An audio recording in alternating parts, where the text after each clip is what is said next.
Okay, so are you ready to dive into some of the trickiest parts of English? I'm ready. All right, let's do it. Let's do it. So today we are talking about phrasal verbs. Yes. And I think that a lot of people, when I first encountered phrasal verbs, it was one of those things where it's like, I know all these words. I understand every single one of these words. Right. But then you put them together. And then it makes no sense. And it makes absolutely no sense. Yeah. So it's almost more intimidating It is. than learning a new word. Right. Because it's you feel like you should get it.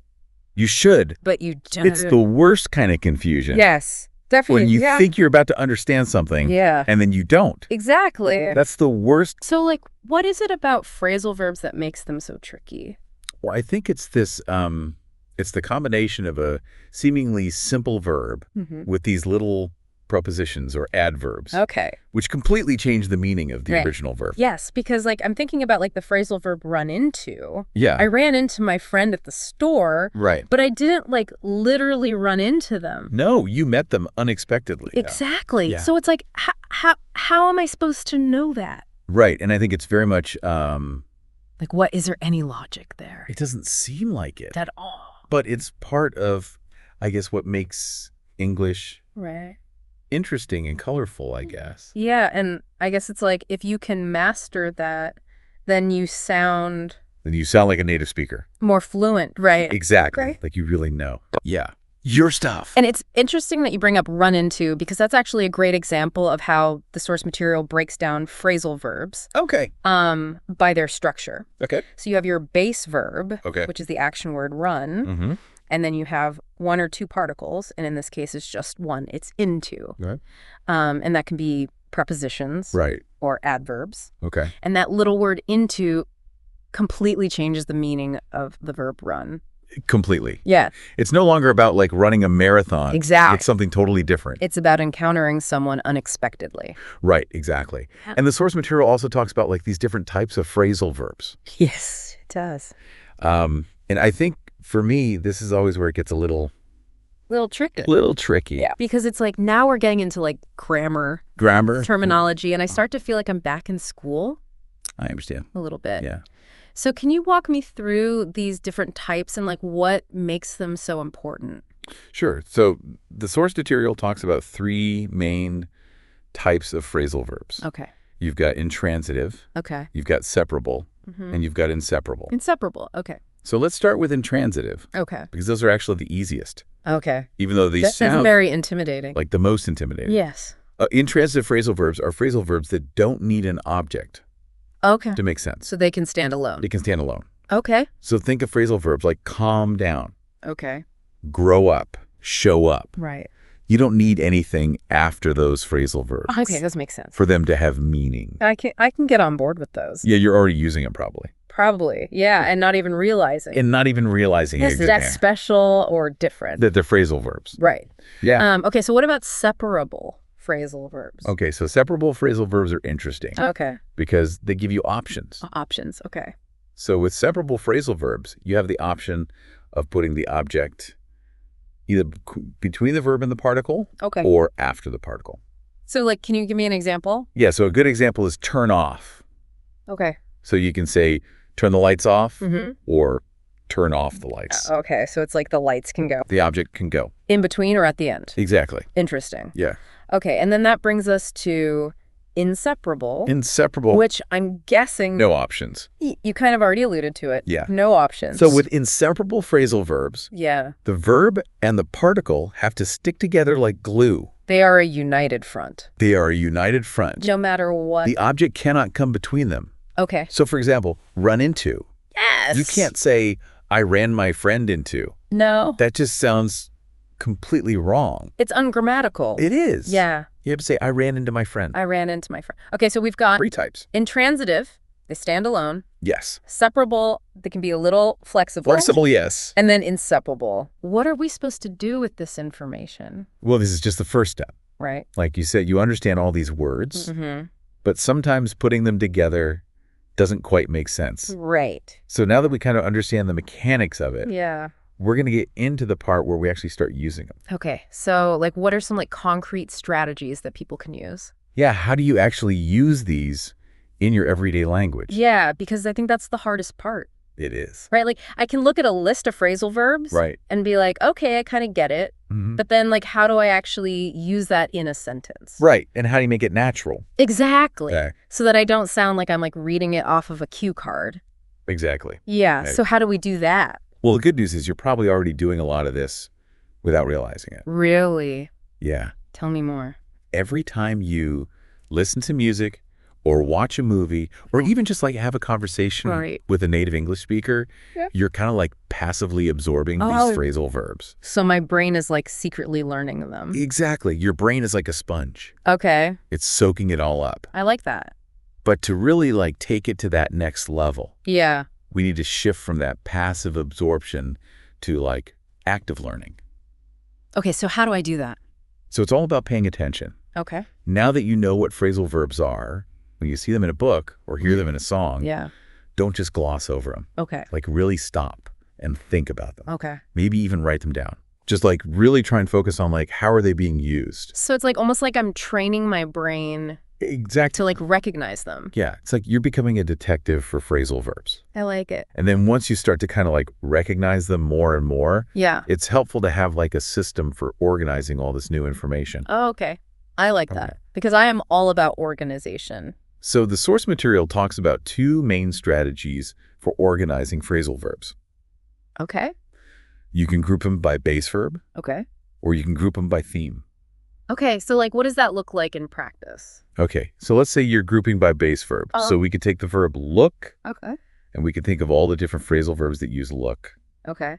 So you have look up, Look into. look after. Oh, look out for. Exactly. Okay. So you start to see like these little families of phrasal verbs. So it's like instead of them being all these, like, random combinations, you can start to see, like, oh, there are these, like, underlying patterns. Exactly. You're starting to see the logic Okay, I like that. and the connections. Okay, what about grouping by theme? So grouping by theme is really helpful if you're someone who learns by association. Okay. So think about like different themes that are relevant to your life, Okay. like travel or work or relationships. Okay. And then start making lists of phrasal verbs that fall into those categories. Oh, okay, so, like, if I was thinking about travel, Yeah.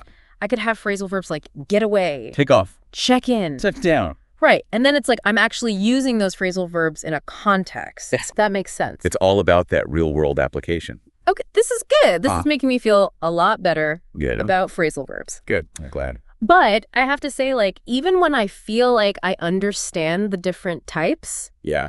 and even when I'm, like, trying to organize them and stuff, Mm-hmm. it's still hard to, like, actually use them. That's totally normal. Okay, good. It's one thing to recognize them. Yeah, It's another thing to actually use them exactly. in your own speech. It's like that moment when you, like, understand a grammar rule, Yeah. but then you try to, like, actually use it, And you freeze up. and you, like, totally freeze up. Totally. So, like, what do I do about that? So the source actually has a really fun suggestion for this. Okay. Have you ever heard of substitution drills? Substitution drills. I don't think so. Okay, so it's like a workout, Okay. but for your phrasal verbs. All right, I'm into it. So remember that example we were talking about before? I ran into my friend. Yeah. With a substitution drill, you would take that sentence Okay. and you would experiment with swapping in different phrasal verbs Okay. that have a similar meaning. So, like, I bumped into my friend. Exactly. Okay. Or I came across my friend. Okay, so I'm, like, playing around with it. Exactly. It's like you're trying on different phrasal verbs Okay. to see what sounds right. And I guess, like, even if I get it wrong, Yeah, that's still part of the learning process. exactly. Like even if you make a mistake, Yeah. you're still learning. I like that because it takes the pressure off Exactly. of, like, being perfect. Yeah. Right from the get-go. It's all about experimentation. Yeah. Okay. I can get behind that. Because at the end of the day, language learning should be fun. Yeah, for sure. Shouldn't feel like a chore. Exactly. So don't be afraid to play around with it. Okay, this is really good advice because I think for me, Yeah. I can get really, like, stuck in my head Just- about, like, wanting to say things perfectly. Of course. But I think what I'm realizing Yeah. is that, like, that can actually be a barrier It can be. to, like, actually making progress. It can hold you back. So maybe it's more about, like, accepting Mm-hmm. that, like, I'm gonna make mistakes. Of course. And that's okay. It's part of the process. And that's actually, like, how I'm gonna learn. Exactly. So what about, like, I don't know if you've ever had this experience, but like sometimes I'll encounter a phrasal verb. Yeah. And even when I like look at the context, it still makes absolutely no sense. Like it's impossible to figure out. It feels impossible, and it's almost like there's like some secret code. Right. It's like an inside joke. Yes, exactly, that I'm not in on. And you know what? Sometimes those are the most memorable ones. Really? Like the ones that make you stop and think, like, what is going on? Yeah, the ones that you're like, how did we get here? Exactly. How did this combination of words become a thing? What happened? Yeah. Where did it come from? So, like, do you have any, like, favorite examples? Oh, there are so many good ones. Okay. One of my personal favorites is kick the bucket. Kick the bucket. Okay. Like when you really think about it, Yeah. what does that even mean? Literally nothing. Why a bucket? Yeah, like where did that come from? But then once you know that it means to die, Okay. it's like you never forget it. You never forget it, yeah. It's so weird and random. Yeah, and it's funny. It is kind of funny. It's like dark humor. Yeah, it's like, you know, I like that. it adds a little bit of color to the language. It does, and it's like almost like the weirder it is, the more likely I am to remember it because it just like sticks in your brain. And speaking of things that stick in your brain, the source material talks about mnemonics. Oh, yes. Which I personally love. They're so helpful. They are so helpful for language learning. So how can we use mnemonics to like make these weird phrasal verbs stick even more? So mnemonics are basically just like memory tricks, and they can be anything. It's like whatever works for you. Exactly, like be as creative as you want. So like for kick the bucket. I'm just picturing like a bucket and someone's kicking it, but instead of like water coming out, it's like confetti and streamers. Okay. Like a celebration. I like it. It's like the end, Yeah. but also like a new beginning. Yeah, exactly. It's so, I don't know, I'm just like trying to make those weird connections in my brain. And that's what it's all about. Okay. Like you don't have to use someone else's mnemonic. Right. You can come up with your own. Make your own. Based on something that's meaningful. Your own experiences, exactly. Okay. This is good stuff. It is. And you know the funny thing is? Yeah. The more you do this, the less you'll actually need the mnemonics. Oh, really? Because the phrasal verbs will just become second nature. So it's like I'm training my brain to think in this new way. Yeah. I like it. It's like you're creating new pathways in your brain. I can get on board with that. Yeah. Well, I have to say I'm feeling a lot more confident about phrasal verbs. I'm glad to hear that. Than I was like an hour ago. I love to hear that. So I think this has been a really good deep dive. It's been fun. It has been fun. Phrasal verbs are fun. They are fun, and they're like a little bit quirky and weird. They are. But I think that's what makes them... That's what makes them interesting. Interesting, right? It's like they keep you on your toes. Yeah. Well, on that note, I think we should probably... Wrap things up. Yeah. So to our listeners out there... Yes. Thank you so much for joining us. Yes, thank you. For this deep dive into... The wild world. The wild world of... Phrasal verbs. And remember, don't be afraid to... Make mistakes. Make mistakes. Have fun with it. Have fun with it. And we will see you next time. See you next time.